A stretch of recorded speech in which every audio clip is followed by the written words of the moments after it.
Being a person who stutters is hard.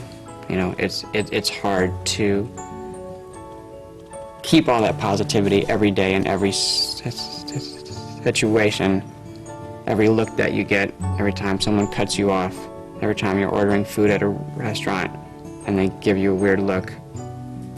We all have a choice every moment of the day to live out of fear or to live out of courage and strength. So I've chosen to live out of courage and strength. Everyone's got something that challenges them.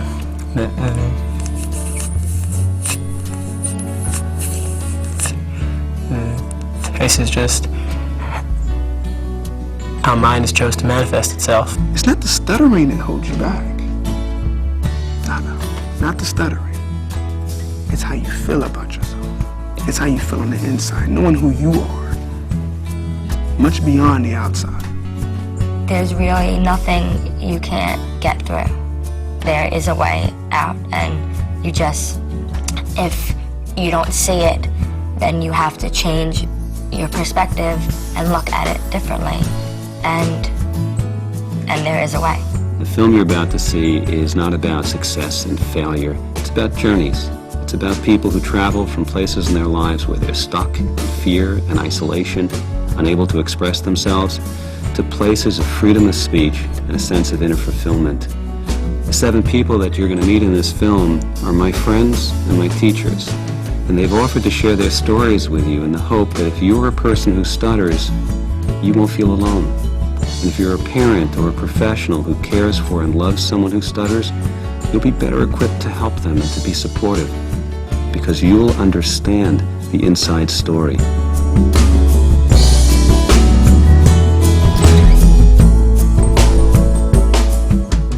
Even if I noticed that I was stuttering more, sometimes I still didn't do anything about it.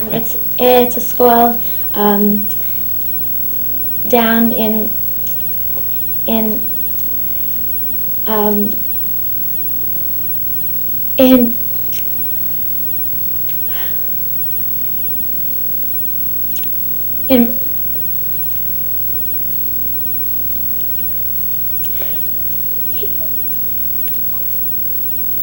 whatever.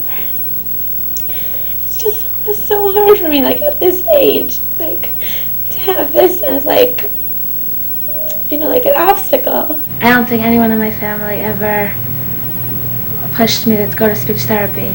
Like, it was my motivation. Like, I was upset at different things, like, at the time.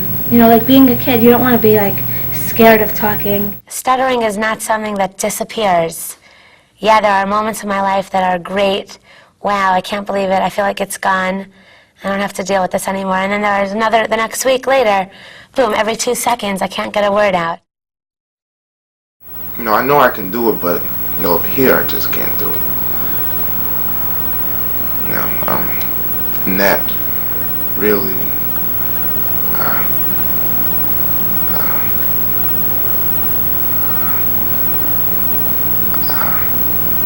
frustrates me. I think I still want to have like a clear fluency, but it's like I speak when I want to, so everybody knows what I'm about. It feels like someone is up there just like grabbing my throat. I mean, I'm just like holding on to my words. And I think just before 3 chances they went to college. Ate the baby and pretended that he was the baby. And took it in his feet and threw it away. Ha! There is some things that I just won't say if, like, I think that I'm gonna have trouble with it. When I was younger, I just wasn't ready to put the effort and work into it.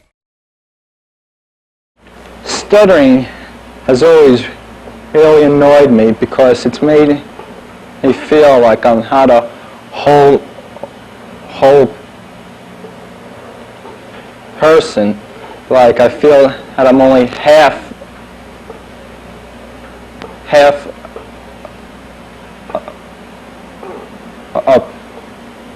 curse, because I stutter.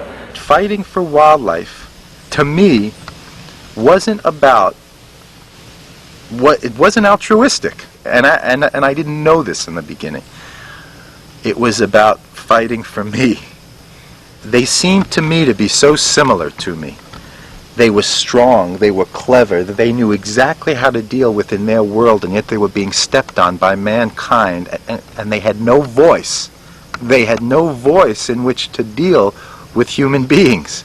Animals couldn't talk.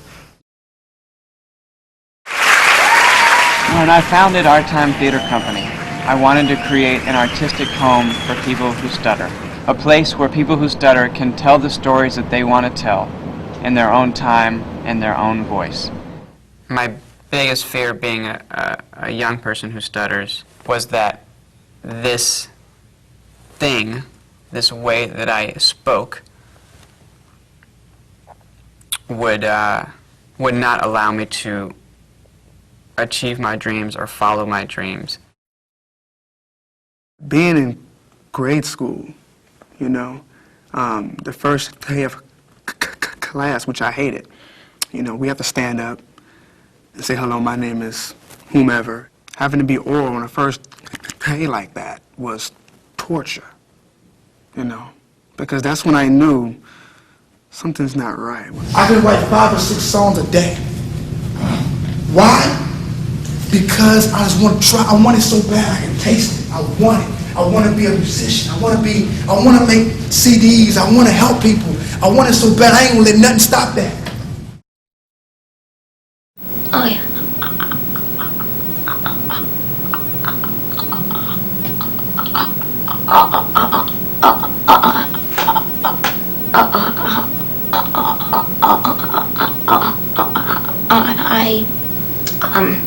All of a sudden, there's a glass wall that you can't get by. Well, first you panic, and then you try and hit it harder. After a few times you try to hit it harder, you realize that it's not going to work. And well, that's the time that when frustration sets in. Well, I don't think you can say that there was ever a day when I woke up and said, oh, look, I stuttered today. I didn't stutter yesterday. It's something that I've always had as a part of me. It's always been a part of my life. The pain of stuttering is not in speech interruptions. That just takes an extra moment. It's not intrinsically painful. And the speaker sometimes doesn't even know it's happening. What's painful is feeling different and feeling that that difference is unacceptable to you and to the world.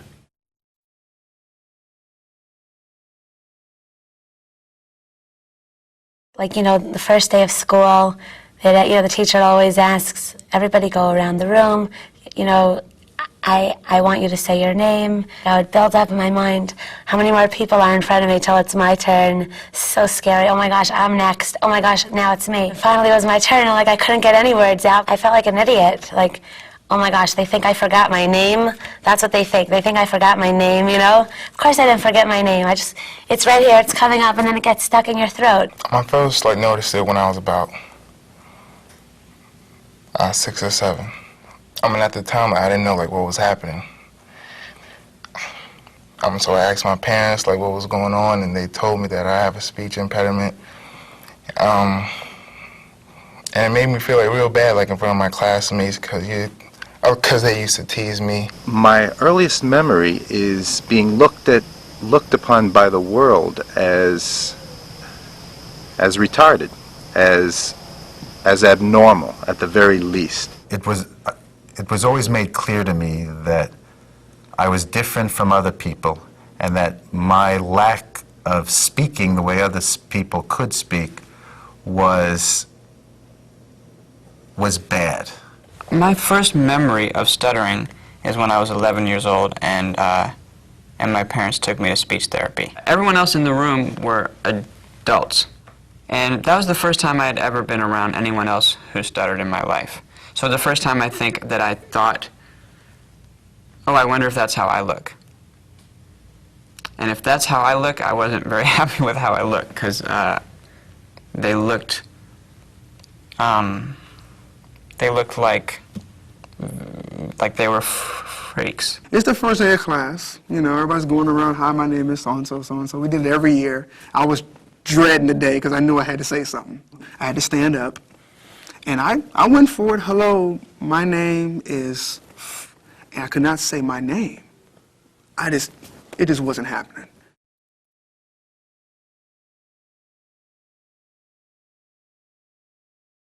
Shame is not a feeling that you did anything wrong. Shame is a feeling that you are wrong. There's nothing you can do to fix it.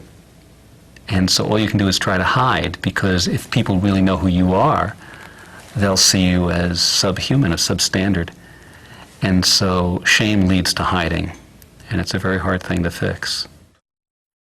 My earliest memories are of hiding. I would always plan ahead so that I didn't have to speak in class. And once I got caught unaware, and I didn't know what to do. As my turn came, I dropped a pencil under the desk, and I reached down, and I jabbed the lead of the pencil with all of my might into the palm of my hand.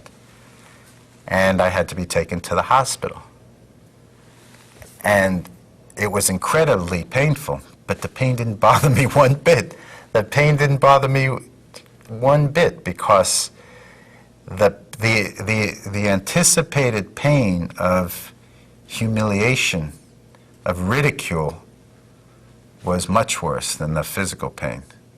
When we went to restaurants, I would sometimes go and hide in the bathroom until I thought the waiter came and my mom ordered for me, so I wouldn't have to talk to the waiter.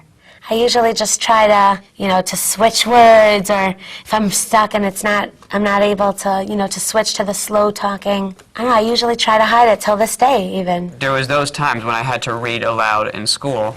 That was torture. I couldn't change the words. I mean, first of all, I didn't learn a damn thing. All I was thinking of was how could I get out of this situation, or how am I not going to stutter? You know, you go to Mickey D's and you want to order a cheeseburger. For some reason that day, you can't say cheese to save the world. Your order was ever easier to say, man. Wow. You're just like kicking yourself. You're kicking yourself.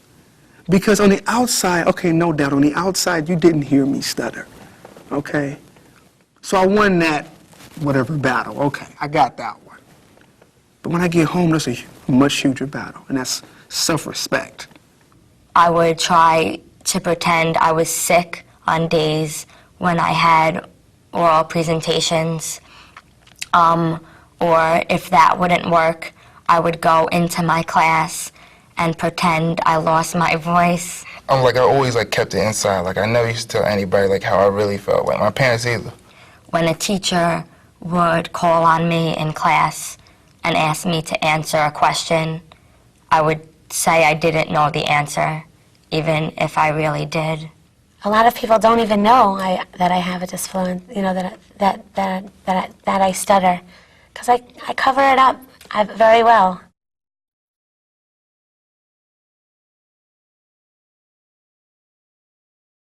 Dark times and suffering are very, very painful. Very often, pain is the greatest motivator in our lives. Most people at that point turn some kind of major corner in their life. Seek help, talk to somebody, reach out, open up. And very often the darkest time is the moment of turnaround. Say, I can no longer go on like this. I remember a day in second or third grade social studies where I really knew the answer to a hard question, and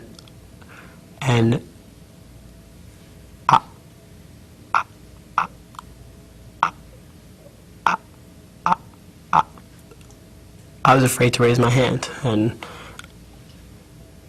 I didn't raise my hand, and I knew that I was the only one that knew the answer to the question, and I don't think I've ever not raised my hand again. And I was in the middle of doing a play that I've been doing for a while out there, and got to a line and had a block. And that scared me beyond belief, because it was to me, my whole career was at stake. My whole dream of being an actor, of what I wanted to do since I was a kid, was at stake. Because to me, I couldn't be a professional actor and a person who stutters. So the following day, all day, the show's at 8 o'clock, so all day, just absolute terror and sweating and panic attacks and thinking about that line and obsessing about it and not talking to anyone about it. The end of the show, the line came, blocked again, couldn't get it out. And after the show, I'm in the dressing room, waiting for the stage manager to come and fire me. I was like, this can't go on, I need to do something. So I had made a friend out there, and I said, I need to talk to you about something. I know we don't know each other that well, but I need to talk to you. He was like, sure. So I just kind of told him my whole history of stuttering and that I do stutter. His response was amazing, because he said, oh yeah, I stutter too. And it didn't even compute. It was like, huh? Huh? You? How's that possible? Because you don't stutter, because I've heard you, and I don't hear you stuttering. And he was like, well, as a kid, I had a really, really hard time, and even now sometimes, I'll have blocks. The coach told me what the play was, and I couldn't get the play call out.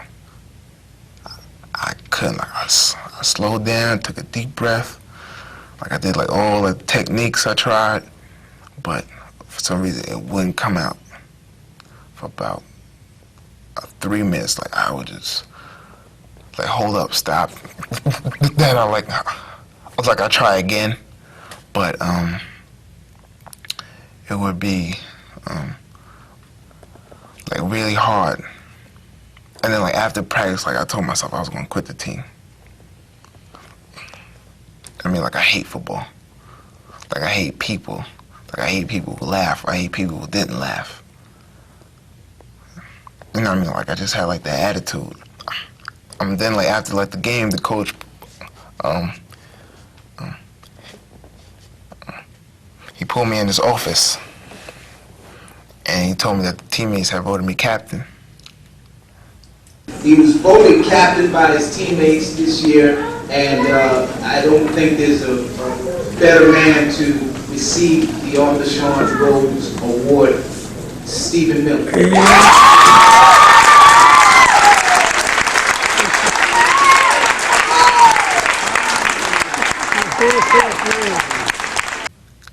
I knew then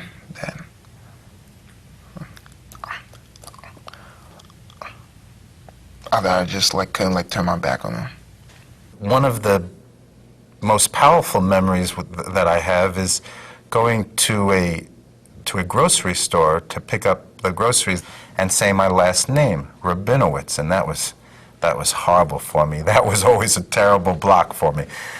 So I tried saying it and I couldn't get it out. I just froze on the... I was at the checkout counter. I was holding up people in back of me. One woman was grumbling, and the cashier apologized for me and said, he's retarded, please give him a little time. I actually made myself act worse than I was, and it was already pretty bad. But I actually twisted more and spasmed more and moved my head more so that I could act what I thought a retarded person would act like. And I gave them the excuse of me being retarded, and I let it happen. And I walked out.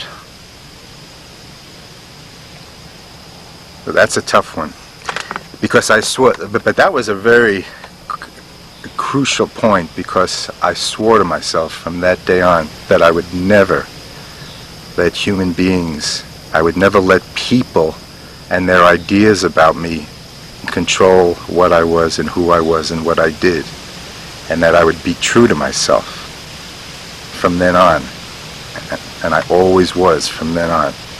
I began to write music. I've always been interested in music, and I saw how people were moved by my music who stuttered because I was writing songs about the pain I went through. So I wrote about how dark it was. I wrote about what I was feeling. I wrote about what I saw in the mirror when I looked at myself. I wrote all these things out and made a song out of it. This is the way that I talk. I can't help who I am. And if I could, I wouldn't change who I am. You know, now if you never stuttered, you may not understand. I hated the man in the mirror. Now I accept who I am. If we have a sense of purpose, it tends to allow us to be transcendent, allow us to really get past things and stay on course and feel good about our lives.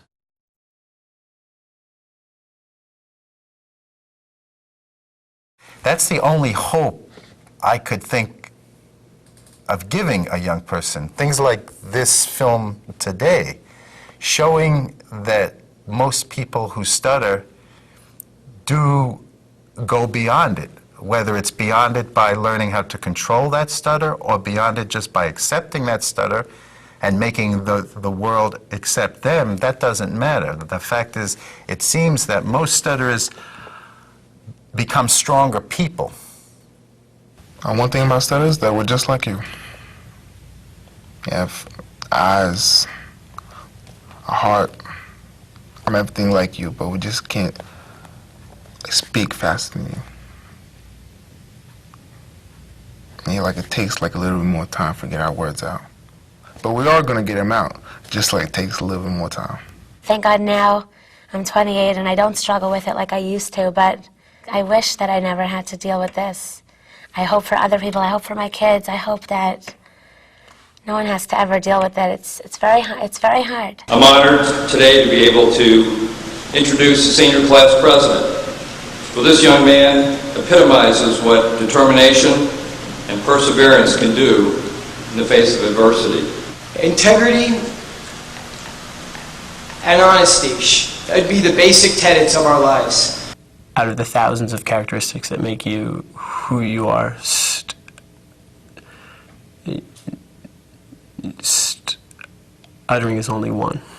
As much as my friends and family are understanding and everything, and I know that they are supportive and they care about me, they still can't fully understand what it feels like. So to be able to talk to and connect with other people who do know exactly the way that I'm feeling and what I'm going through, it's very comforting. If the world would be more patient and just wait and listen, it would make the stutterer, myself, and all other people out there a lot more able to get our words out. And I think that the more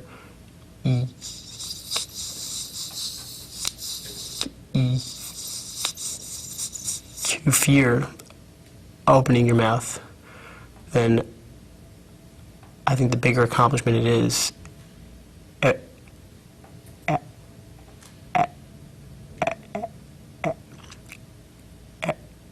every time you do. I have definitely accepted it as part of who I am. Sometimes when I'm speaking with my friends or my family, if I get stuck and I stutter a little bit, I don't let it bother me. I don't really mind. I think a stutterer, more than others, have those goals. You grow up having goals, wishing things, wanting things, striving towards things, fighting it. And I think that's what makes stutterers such very special people. I would tell you to fight through it. Just like, I'll just find like family or friends who can help you, but this is gonna be your battle. It's gonna be your battle, but you're not alone. But you gotta fight through it for yourself for the long haul, because in the end, like I can guarantee that something good is gonna happen to you.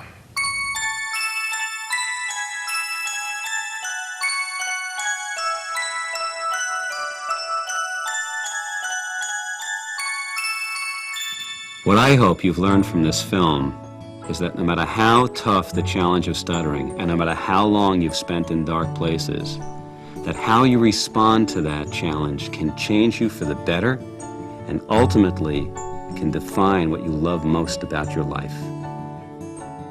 I feel that I'm only half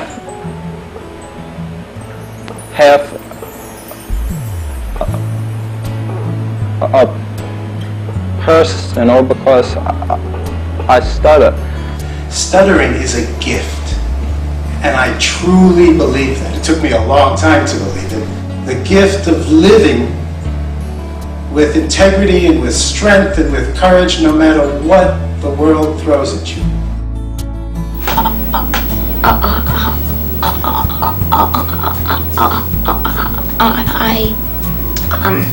Integrity and honesty should be the basic tenets of our lives. And I think before 3 chances they win. It's gonna get better. It's not as bad as you think it is. You can ride the stars or sail the 7 seas. You can cure the heart or raise a family. But no matter what, or where or who you are, you have the power to be. You can teach a child that love is evermore, and when you see them smile, your soul begins to soar. But no matter if, because of how you have the power to be, the power to be all you've ever dreamed of, the power to be brave enough to see, the power to be beyond your own horizons. You have the power to be.